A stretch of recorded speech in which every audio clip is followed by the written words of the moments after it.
अध्याय 18 the coiling dragon spirit भाग 1। पूर्वी आकाश में भूरे वस्त्रधारी व्यक्ति अभी भी काले ड्रैगन के सिर पर खड़ा था, जो आकाश में कुंडली मारे बैठा था।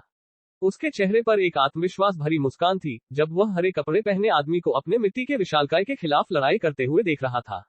शहवीइंग। जैसे ही हरे कपड़े पहने आदमी की तलवार सीधे मिट्टी के विशाल के सिर में लगी, एक तीव्र ध्वनि ने हवा को विभाजित कर दिया। गड़गड़ाहट। मिट्टी के दानव का सिर अलग हो गया, लेकिन मिट्टी का दानव नहीं गिरा। ये पत्थर जैसी मुट्ठियां सीधे हरे लबादे वाले आदमी के शरीर पर टकराती है। आह! तभी हरे वस्त्रधारी व्यक्ति ने मुंह से खून उगल दिया, उसका पूरा चेहरा राख जैसा सफेद हो गया। और फिर मिट्टी के विशाल का टूटा हुआ सिर सुधरना और पुनर्जीवित होना शुरू हो गया, जैसे कि कोई क्षति ही नहीं हुई हो।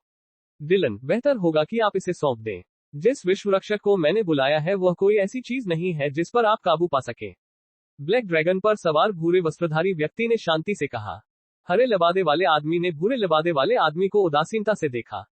उसने अचानक उग्र स्वर में कहा, रूडी, अगर मैं इसे नहीं पा सकता तो तुम्हें भी नहीं मिलेगा। हरे वस्त्रधारी व्यक्ति के हाथों के भीतर से एक चमकदार हरी रोशनी चमकने लगी। ये देखकर भूरे कपड़े वाला आदमी, जो पहले ब्लैक ड्रैगन के सिर पर इतनी शांति से खड़ा था, तुरंत चौंका और चिंतित हो गया। रुकना। छींटे। हरे लबादे वाले आदमी की भुजाएं अचानक सूरज की तरह चमक उठी। एक विस्फोटक ध्वनि सुनी गई और फिर तुरंत गायब हो गई। डिलन, आप। भूरे वस्त्रधारी व्यक्ति ने गुस्से से हरे वस्त्रधारी व्यक्ति की ओर इशारा किया, लेकिन कुछ कह नहीं सका। हरे लबादे वाले आदमी का चेहरा राख से सफेद हो गया था जब उसने भूरे लबादे वाले आदमी को देखा, जिसका चेहरा भी सफेद हो गया था। अब ये किसी के पास नहीं है। रूडी, मैं घायल हो गया हूं, लेकिन अगर तुम मुझे मारना चाहते हो तो इसे पूरा करना अभी भी काफी कठिन होगा। एक ठंडी हंसी के साथ हरा लबादा पहने आदमी हरी रोशनी की किरण में बदल गया और तेज गति से उत्तर पूर्वी आसमान में उड़ गया। भूरे वस्त्रधारी व्यक्ति ने उसे उड़ते हुए देखा। उसने केवल भौहें सिकोड़ी, पीछा नहीं किया। भूरे लबादे वाले आदमी के बगल में मौजूद मिट्टी का विशालकाय टुकड़ा भी धीरे धीरे गायब हो गया। द स्टेलस स्वॉर्ड सेंट। डिलन, दया, मैं उसे अभी तक नहीं मार सकता, भूरे लबादे वाले आदमी ने धीमी आवाज में कहा। और फिर उसके करतब के नीचे ब्लैक ड्रैगन, जैसे कि अपने मालिक की इच्छाओं को जानता हो, अपने विशाल पंख फड़फड़ाया और दक्षिण पूर्वी दिशा में उड़ गया। पलक झपकते ही संत स्तर के ये दो लड़ाके गायब हो गए। लेकिन वुशान टाउनशिप अभी भी पूरी तरह से तबाही के मंजर से भरी हुई थी। लगभग 1000 घर ढह गए थे और दर्द की चीखें, क्रोधित शाप और दुखद दर्द भरी चीखें हवा में गूंज उठी। कुछ ही समय में पहले से शांतिपूर्ण बस्ती एक आपदा क्षेत्र में बदल गई थी। अल्पिराम अल्पिराम अल्पिराम अल्पिराम अल्पिराम डॉट। बारूक कबीले के जागीर प्रांगण में केवल हॉग ही था। हॉग एक मेज पर बैठा था, उसका माथा झुका हुआ था।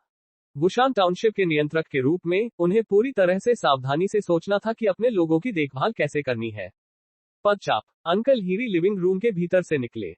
भगवान, लिनली कैसी है? हॉग ने तुरंत अपना सिर घुमाया और पूछा। हीरी हंसा। प्रभु, कृपया निश्चिंत रहें। मैंने पहले ही युवा मास्टर लिनली के घावों को धोया और साफ किया है, फिर उन पर दोबारा पट्टी बांधी है। मैंने उसे भरपूर खाना खिलाया और फिर उसके कपड़े बदलकर बिस्तर पर चला गया। जब तक वह उठेगा वह काफी बेहतर हो चुका होगा। अब जाकर हॉक को राहत महसूस हुई और उसने सिर हिलाया, लेकिन उसका माथा अभी भी सिकुड़ा हुआ था। भगवान, क्या आप वुशान टाउनशिप के लोगों के बारे में चिंता कर रहे हैं? हीरी ने पूछा। हॉग ने सिर हिलाया। व्यंग्यपूर्वक मुस्कुराते हुए उसने कहा, अंकल हीरी, वुशान टाउनशिप के अधिकांश लोग हमारे जैसे नहीं हैं। वुशान टाउनशिप के पुरुष बहुत बुरे नहीं होंगे, क्योंकि उनमें से अधिकतर पहली या दूसरी श्रेणी के योद्धा हैं, लेकिन महिलाएं नहीं हैं। आसमान से लगातार इतनी सारी चट्टानें बरसती रहेंगी, उनके लिए किसी को भी रोकना मुश्किल होगा। हीरी ने भी सिर हिलाया।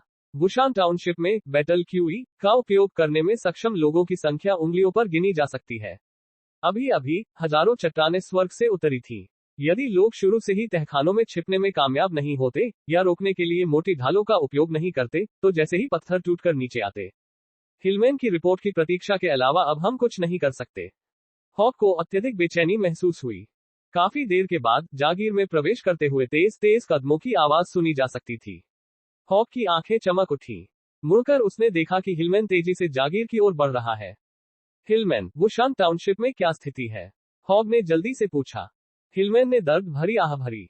हमने बस कुछ गणनाएं की। 300 से अधिक लोग मारे गए और 1000 घायल हुए। पूरी बस्ती की आबादी महज 5000 थी।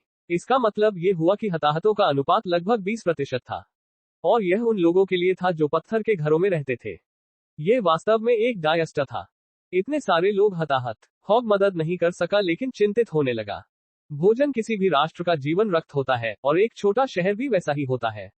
उनके कार्यबल में अचानक नाटकीय रूप से कमी आ गई, लेकिन घायलों और अपंगों की संख्या आसमान छूने लगी। शहर की आर्थिक स्थिति और भी खराब होने वाली थी। ओह, हॉग ने एक लंबी आह भरी। वह उनके करों को कम करना चाहता था, लेकिन बुशान टाउनशिप की कर दर पहले से ही बहुत कम थी। अभी उसके अपने कबीले का अस्तित्व पहले से ही एक समस्या बन गया था। वह शहर के आम लोगों की सहायता कैसे कर सकता था? स्थिति उन अन्य शहरों से भिन्न थी, जहां कर इतने अधिक थे कि कई आम लोग थकावट और दुख से मर जाते थे। लॉर्ड हॉग, बुशान टाउनशिप के सभी आम लोग आपकी दयालुता और उदारता की बहुत सराहना करते हैं। हर कोई जानता है कि आपने हमारे लिए कितना कुछ किया है। कृपया ज्यादा परेशान न हो, हिलमैन ने बगल से कहा। हिलमैन का जन्म स्वयं बुशान टाउनशिप में हुआ था। छठी श्रेणी के योद्धा के रूप में उसकी स्थिति के आधार पर राजधानी में भी वह एक कुलीन परिवार का रक्षक कप्तान हो सकता है।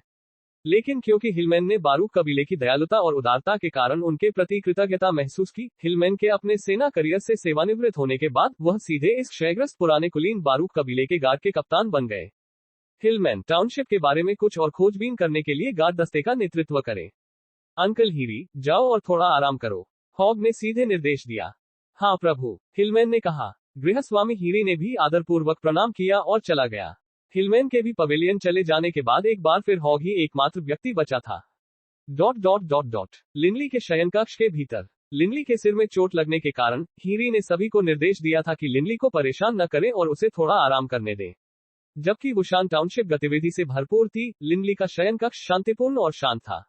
लिनली स्वयं सपनों की दुनिया में गहराई से आकर्षित हो गया था।